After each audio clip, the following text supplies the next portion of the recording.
Assalamualaikum warahmatullahi wabarakatuh. Bersiaran lagi bersama saya. Okey, untuk hari ini saya nak tunjuk cara kita nak tanggalkan drive shaft untuk kenderaan BMTech ST3. Okey, untuk BMTech ST3 dan ST5 dia lebih kurang sama saja untuk dia punya cara untuk nak tanggal drive shaft. Okey, yang pertama sekali kita kena buka dia punya skru Allen key di sekeliling ni lah, saiz 8. Buka skru sekeliling ni. Okey, sebelum tu saya nak beritahu lah, saya punya drive shaft ni dah rosak. Jadi sepatutnya drive shaft ni akan duduk kat tengah macam ni, tapi dia punya bearing sudah rosak, jadi dia tertanggal lah.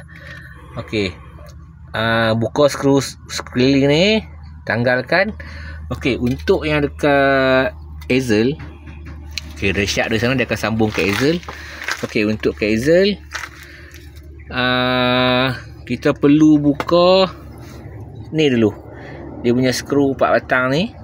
1 2 3 4, kita buka skru 4 batang ni.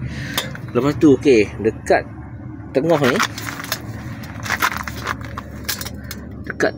ni dia akan ada satu lekuk untuk kita buka skru penutup Allen key dalam ni. Dia punya skru dia mana tu? Okey.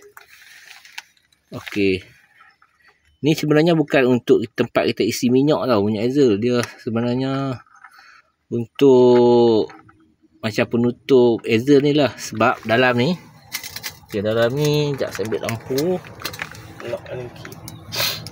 Okey.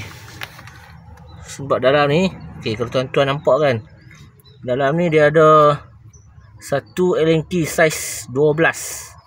Saiz 12. Masukkan Allen key dalam ni. Longgarkan, keluarkan Allen key, skru Allen key saiz 12 tu. Baru kita boleh cabut dia punya drive shaft. Selagi kita tak buka skru ni, skru Allen key yang dalam ni, drive shaft takkan boleh cabut. Untuk BMTech ST3 dan ST5 dia sama saja. Cara nak tanggalkan drive shaft, kiri kanan, depan belakang pun sama. Okey, semoga video ni menjadi manfaat dan panduan untuk tuan-tuan tanggalkan drive shaft BMTech. Okey, bye.